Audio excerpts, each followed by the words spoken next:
ሰላም ለእናንተ ይሁን። የእግዚአብሔር ሰላምና ጸጋ በክርስቶስ ኢየሱስም ይብዛላችሁ። ይህንን መልእክት ሼር፣ ኮፒ ሊንክ በማድረግ መልእክቱን ከተባረካችሁበት ለሌሎች በማጋራት እንዲሁም ቤቱን ፎሎ አድርጉት። እግዚአብሔር ይባርካችሁ።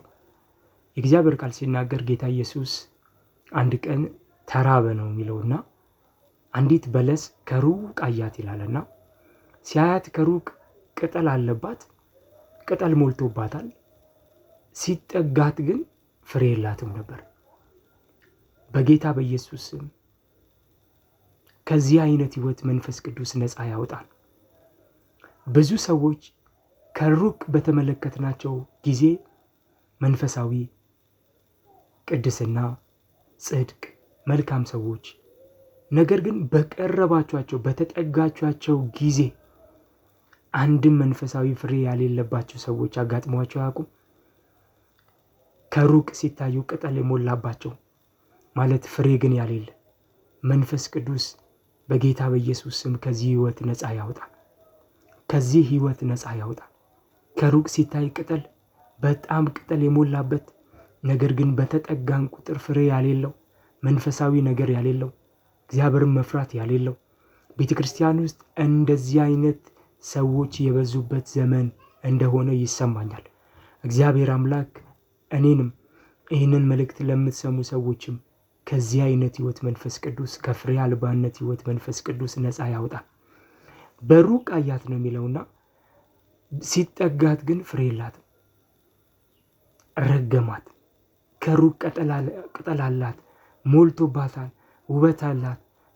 ከሩቅ በጣም የሚያምር ገጽታን ያለው፣ ከሩቅ ትሁት ይመስላል፣ ከሩቅ ቅድስና ያለው፣ ከሩቅ ጽድቅ፣ ከሩቅ ፍቅር፣ ከሩቅ አንድነት ይመስላል።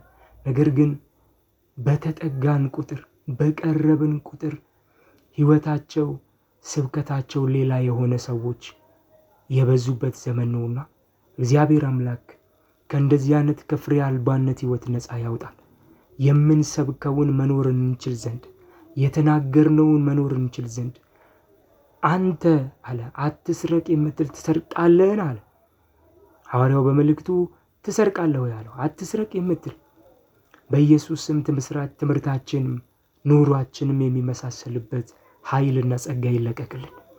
ኑሯችንም፣ ስብከታችንም፣ ትምህርታችንም፣ ሁሉ ነገራችንም፣ ጸሎታችንም አንድ የሚሆንበት የእግዚአብሔር ጸጋ በህይወታችን ላይ ይፍሰስ። ከፍሬ አልባነት ህይወት መንፈስ ቅዱስ ነፃ ያውጣል።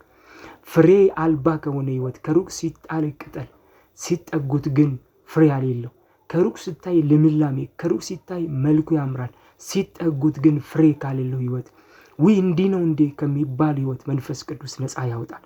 መንፈስ ቅዱስ ነፃ ያውጣል። እንዲህ ነው ከሚባል ህይወት መንፈስ ቅዱስ ነፃ ያውጣል። ኑሯችን ክርስቶስን የሚመሰክርበት ዘመን ይሁን። ከንግግር ባለፈ፣ ከቃል ባለፈ ህይወታችን፣ ኑሯችን፣ ምልልሳችን በመስሪያ ቤት፣ በሁሉ ጎዳና ክርስቶስን የምንመስልበት ጸጋና ኃይል ይፍሰስልን። ህይወታችን ክርስቶስን በመመስከር የተሞላ ይሁን። እግዚአብሔር በዚህ መንፈስ ይባርከን።